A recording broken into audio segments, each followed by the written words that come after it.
Hello everybody. Today I wanted to talk about a type of book that I don't normally talk about because I don't feel very versed in the genre or the format, but that is graphic novels. So if you don't know, I am a freelance illustrator and I went to school for illustration. I really love illustrations in novels, but I haven't really dabbled very much with graphic novels, and that's something I really want to delve more into. I thought I would share with you the graphic novels that I own and the ones that I have read and really enjoyed, and also just get your opinion on graphic novels as well. I'd love to know what your favorite graphic novels are. Do you read a lot of graphic novels? Do you not read graphic novels? I just kind of want to talk to you guys about what you gravitate towards, what I gravitate towards, and what I've learned about my own taste as an illustrator and a writer and a reader. So, the first graphic novel series that I actually started with, I started with this book series, and it has such a special place in my heart because it really feels like a warm hug. Every time I return to this series, it's just like going back to revisit old friends. And that is the Heartstopper series by Alice Oseman. So this is volume 1, and on the back it says, "Boy meets boy, boys become friends, boys fall in love." So it's a really beautiful story about romance and friendship and acceptance and love, and tackling a lot of difficult themes in a very light, hopeful, graceful way. Heartstopper is such a perfect title because these stories are so heart-stopping, heartwarming, and just beautiful. And they're such beacons of light, and that's what I love about this series so much, is there's amazing representation, amazing conversations on very important topics, but all in all, it's handled with such beauty and light and lightness and grace and hope. So I love the Heartstopper series. The art style is absolutely beautiful, and the US editions, I don't know if the UK editions are like this as well, but the US editions come with this really beautiful, so it's black and white line art, and then it also has this teal color laid over to create depth and shadow. And I love how the teal color looks. And then this one is volume 2, and again it has the same teal pages. I really love how the panels are drawn, and I love that the writing is handwritten. I love that the text is handwritten. I really love when the artwork and the text blend together. It's not such a stark difference between very neat typed text with more expressive illustrative line work. This is volume 3. Again, same thing. And the characters, even just flipping through and seeing the characters, seeing the different scenes, it's so heartwarming, and yeah, it really just feels like they're my friends. Anyway, this is volume 4. Again, same thing. I don't want to spoil anything, so I don't want to show too much. And then this one is volume 5. I know that Alice Oseman is coming out with volume 6, which is the last volume, I think sometime next year. I'll put the date on the screen. I don't remember exactly, but I saw that they posted about it. So those are the 5 Heartstopper graphic novels that my first graphic novels that I ever read, and it really made me fall in love with the format. The first book that I purchased outside of the Heartstopper series, so those were the first graphic novels that I read, and then I wanted to read this one because it's an adaptation of one of my favorite novels, and this is a, what do you call it, a subgenre of graphic novels? I think that what I really love in graphic novels is when they're an adaptation of a novel that I really love. And the first one is The Giver by Lois Lowry, and this is the graphic novel adaptation of the Newbery Medal winner. It is adapted and illustrated by P. Craig Russell. I love The Giver by Lois Lowry so much. I first read it in middle school. It was my first dystopian novel I ever read, and it really made me fall in love with the genre. I reread it in college, and then I would reread it every year. It's been quite a few years since I read The Giver. I stopped my annual tradition for some reason. I think I just missed, I couldn't fit in reading it one year, and then I just didn't the next years. And so I really want to get back into reading it every year. But The Giver is one of my favorite books. Because it's a dystopian, I don't want to say too much of what it's about, because I really love going into dystopians sort of not really knowing what to expect, but it is a world where everything and everyone deals with a sense of sameness. The climate is always the same, it's always a pleasant climate. Everything is very regulated and regimented and controlled in a way where people kind of just accept that and that's their norm. And it also deals with memory and the power of memory and how they got to the sameness, the world of sameness that they are currently in when the story takes place or begins. And then The Giver is actually a whole quartet. So there are 4 books in the Giver series, and I love all 4 of them so much. And I wish more people would read the whole series. So if you have read The Giver but you haven't read the rest of the series, please do. They're amazing. And so when I saw that this was adapted into a graphic novel, I got really excited. And something about The Giver that I really love is they also do this in the movie adaptation as well. And so I think what I love about graphic novels is it feels like another type of, and obviously it says on the cover, it's another form of an adaptation. I love when novels get turned into movies or TV shows, but imagine it getting turned into a different type of novel, a graphic novel where you can visualize and read at the same time. It's just such an interesting reading experience, especially when it's based off of a novel that you've already read and loved. And so what the movie and this graphic novel does is it starts in black and white artwork, and then I won't really tell you why, but let me try to find a page that isn't super spoilery. As you can see over here, these characters are in color. I don't know if you can see that. And the further into the story we go, there is a bit more color. I don't want to say why, but it really adds an interesting element to the story, and I love when you can have that visual, because obviously when you're reading the text of the novel, you can visualize everything in your mind, but when you can see how someone interprets a story and how the artist takes liberties with including certain scenes, maybe, you know, how they visualize the scenery or the characters is so interesting. And I really, really loved this graphic novel when I read it. I definitely am due for a reread of the novel and the graphic novel, but I really love the idea of adapting books that are novels and then adapting them into graphic novels. I think is just such an interesting way to see the artistic liberties that a creator takes. But anyway, and to just like re-experience the story in a new way, again, like watching a movie. So that is The Giver. Absolutely love The Giver so much. And then the next book that I read that is also an adaptation of one of my favorite books, I read this earlier this year, 2025, and it became one of my favorite books that I read in 2025. And that is the Anne of Green Gables graphic novel. This is adapted by Mariah Marsden and illustrated by Brenna Thumler. I love Brenna Thumler's artwork so much, and this adaptation of Anne of Green Gables is perfection. I want to frame every single panel. They're just, look at that. Look at this. Is that not stunning? Perfect for this time of year as well. It is currently autumn. The art style felt so authentic to the original novel. They kept the best parts of the dialogue. Obviously, they couldn't include every single line from the original novel, but I think they kept the best parts. This is a perfect adaptation of Anne of Green Gables in my eyes. I love the art style. I love the color palette. The color palette, if you can see, is just so vibrant, but also kind of gentle and delicate. There are pastels, but they're sort of muted.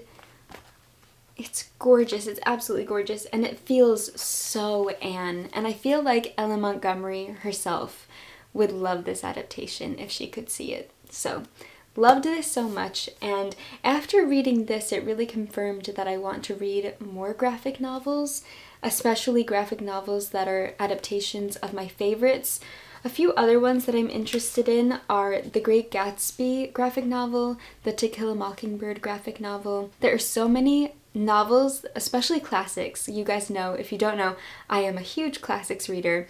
There are so many classics that are being adapted or have already been adapted into graphic novels, and I want to get my hands on all of them. And I really want to grow my graphic novel collection. So that's why I thought I would document it when it's in a slightly smaller form. The other book that I want to show you was actually gifted to me by the author and illustrator. I have yet to read it because I've been quite busy with my reading. I just haven't had the time to fit it in.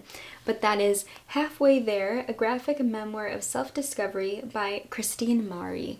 And Carolyn Marie, I'll read the back so that I do the book justice, but she reached out to me and asked if I wanted to read her graphic novel, and I said yes because I love her art style so much. It says, Christine has always felt she is just half American, half Japanese.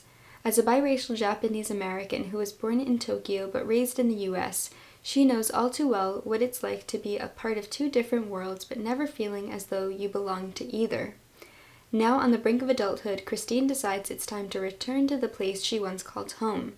So she sets forth on a year abroad in Tokyo, believing that this is where she truly belongs.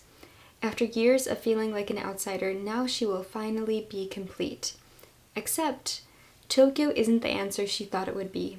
Instead of fitting in, Christine finds herself a fish out of water, as being half of two cultures isolates her in ways she'd never imagined. All she can do is try to stay afloat for the rest of the year, still figuring out who she is, what she wants in life, and whether she will ever be more than halfway there. Author illustrator Carolyn Marie explores what it means to lose and find yourself in this moving narrative of belonging. Doesn't that sound amazing? So I really need to prioritize reading this. The cover is gorgeous and the art style is also beautiful. Like Heartstopper, it has a monochromatic art style, except there are pops of red in here. So it's mainly purple, but there are pops of red, different tones of red, sometimes lighter and darker tones. So I can't wait to make the time to read this one. And then the last book that I just received a couple days ago for my birthday. So today is October 14th. My birthday is this Friday, October 17th, and I'm turning 27, which is honestly so crazy because I don't feel 27 at all. Part of me feels like I'm older, part of me feels like I'm still a little kid. But anyway, so for my birthday, my cousin Michelle, who I love so much, she is also a reader, she's actually a librarian, she gifted me this graphic novel of another one of my all-time favorite books. It's also one of her all-time favorite books, and that is Tuck Everlasting by Natalie Babbitt. This is the graphic novel adapted and illustrated by Kay Woodman Maynard, and this is so gorgeous. I flipped through it already, and I'm so excited to read the whole thing. And Tuck Everlasting by Natalie Babbitt is one of the best books I've ever read and one of the most special books I've ever read. I don't want to give too much away because it's such an interesting story. The first line of the back says, "What if you could live forever?" In this timeless story about immortality, friendship, and growing up, I don't want to tell you anything else. You're going to have to read it and find out. It's just such a special story, and it also has an amazing movie adaptation with Alexis Bledel, who plays Rory in Gilmore Girls. She plays Rory Gilmore, who I love so much. Early Rory, later Rory, I really don't love the decisions she made later in the show. But anyway, side note, I love Tuck Everlasting. I love the book, I love the movie, and I can't wait to read this new graphic novel now. And I'll show you the art style a little bit. I don't want to spoil the book, but just so you can see what it looks like. So beautiful. The illustrator mainly used ink and watercolor, which is so beautiful and I really think fits the vibe and atmosphere and tone of the story. One of my favorite parts about this book is that in the back it has a page from an early draft by Natalie Babbitt of the prologue to Tuck Everlasting, so it has really interesting added elements to the book. And then on the other page it says a conversation between Kay Woodman Maynard, the creator of the graphic novel, and Lucy Babbitt, who's Natalie Babbitt's daughter, which I can't wait to read this conversation between them because that's so interesting. And it goes on for quite a few pages, which is really nice. They also have a photo. It says, "The Babbitt family cabin in Forestport, New York, on land now submerged under a reservoir. The cabin was Natalie Babbitt's inspiration for the Tuck family's home." And so this is upstate New York. I live on Long Island, so it's really cool to see that, and I love going upstate. It's really cool to see that her inspiration was from this cabin that her family owned upstate. And then the best part as an illustrator myself is the making of Tuck Everlasting, the graphic novel, and it goes into reading, planning, script writing, character design, and pencil sketches. So she goes through the whole process of creating the graphic novel. I think it's so fascinating to see. I love doing character design, and I love seeing how other creators and artists work on their character design and plan out the different panels. It's so fascinating. It's like getting a glimpse behind the curtain. And then you can also see how she goes from line art, and then there's a photograph of her setup with her palette, her watercolor palette, and the different papers that she's using, and how it goes from start to finish. There she is holding a stack of the artwork, and then she actually uses the same watercolor paints that I use. They're by the brand Daniel Smith. I love Daniel Smith watercolors, and so it was so cool. I saw these slightly, you can't really tell what the brand is, but because of the way that she illustrated it, I could recognize the packaging is Daniel Smith packaging, and I was like, oh my god, she uses the same paints that I use. And then something I did not know was that Natalie Babbitt painted the original cover for Tuck Everlasting. I had no clue that she wrote it and painted the original cover. So Natalie Babbitt's jacket painting for the original edition of Tuck Everlasting, and there's a photograph of the original painting, which is amazing. And then it goes into the acknowledgements, and then it tells you a bit about the artist and writer Natalie Babbitt and Catherine Woodman Maynard, who created the graphic novel. So fascinating. I am so grateful that Michelle gifted this to me for my birthday, and I can't wait to read it. So those are all of the graphic novels in my little growing collection. I would love to know if you've read any of these, and based on my taste, if you have read a lot of graphic novels, I would love your recommendations for me, because I'm really interested in reading more and growing my collection, especially as an illustrator. I don't think I would ever create a graphic novel. I mean, never say never, but it's such a daunting task. I am currently working on a novel right now. I'm going to illustrate the novel. I'm not going to create a graphic novel, if that makes sense. It's a big project. I've been working on it for 2-3 years now. The writing mainly. I've been starting to think more and dabble in with the artwork. So anyway, my point is, as an illustrator myself, I find it so fascinating to see how other creators are exploring narrative storytelling, and I think it's done so well in graphic novels, and it's something that I really want to explore more as an author, illustrator, and reader. So anyway, I would love your recommendations, especially based off of my taste. I feel like there are certain graphic novels that I just wouldn't really gravitate towards, like the story and concept and art style, and these feel very much me. So I would love your recommendations. I hope that you also found some recommendations as well. I love these books. I think if they sound like something that you would enjoy, you will also love them.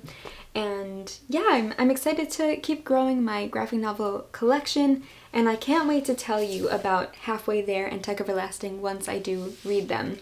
I think I am going to read Tuck Everlasting very soon because I'm so excited about it. But yes, so anyway, thank you so much for watching this video. I really hope that you enjoyed it, and I look forward to seeing you in another video very soon. As always, happy reading.